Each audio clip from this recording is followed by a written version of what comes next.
How do you use your time? Really, how do you use your time? Today I'm going to be talking about how to recognise the difference between things that keep us busy versus things that are productive. It's time to become a Time Lord. The challenge for many business owners, including yours truly, is that we have so many tasks to do, we often find ourselves running out of time to do the things that are really important, the things that contribute most to business growth. And we often find ourselves doing these things simply because that's the way they've always been done around here. And when it comes to time management, often there's a better, more efficient way of achieving the same or even better outcome. And the business cemetery is full of gravestones engraved with "died of, that's the way we've always done it around here" disease.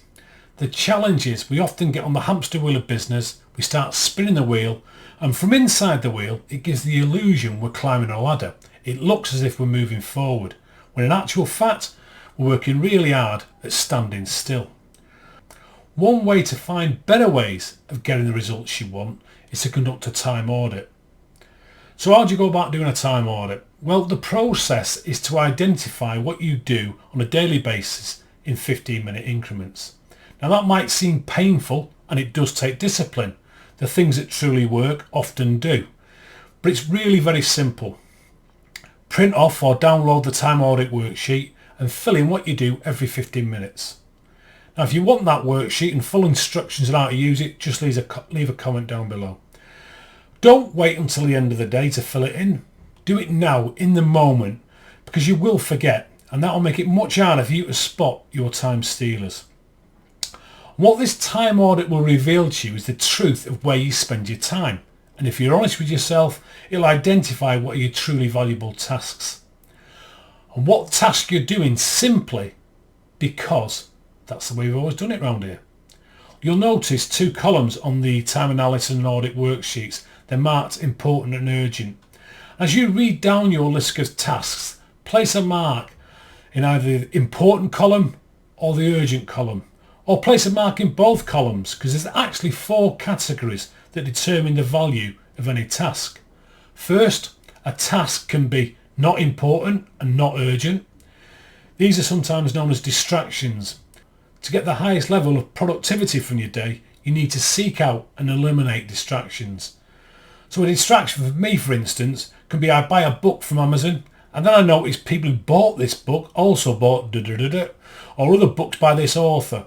And I'm guilty of disappearing down that rabbit hole for hours on end. Second, a task can be urgent but not important. And these tasks are known as delusions. And they'll often present themselves as interruptions. The problem with these types of tasks is they can keep you feeling busy, but they're not really contributing to the business, not one little bit. Have you got a minute, boss? Or the ringing and pinging of a phone are just 2 types of these interruptions. When you do your time audit, you're going to be surprised by just how much of your day you're spending in these first 2 boxes. Not important, not urgent, and not important, but urgent. And just recognising this and taking the steps to eliminate these can be game changing on your path to becoming a Time Lord. The third area is for tasks that are important and urgent. These are tasks that are demanding of your time and can include things like meeting with clients, prospects, and other business partners. Now if your day is filled with activities that are demanding of your time, that can sometimes be a good sign, because that means there's a chance that you're being productive.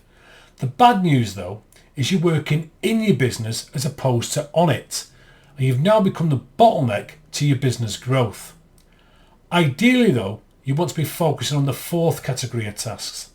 These are what are known as important and not urgent, otherwise known as the zone. And when you're in the zone, you're able to effectively allocate time to planning, marketing, sales, systems, growing your people, personal development, etc. Things that are really going to have an effect on your overall business growth.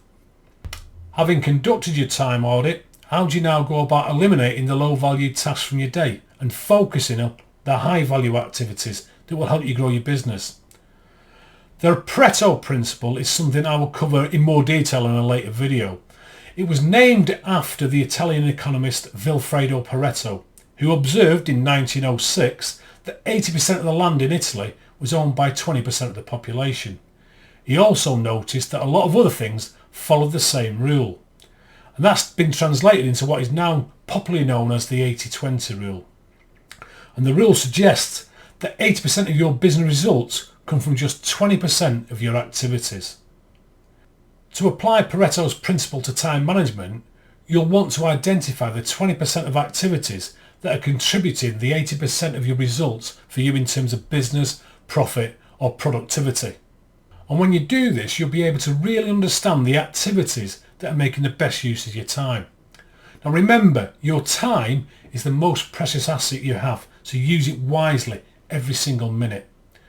If you'd like a copy of the time audit worksheet and the full instructions on how to use it, just drop a comment in the comments box below. It only works, so give it a go. You'll thank me later.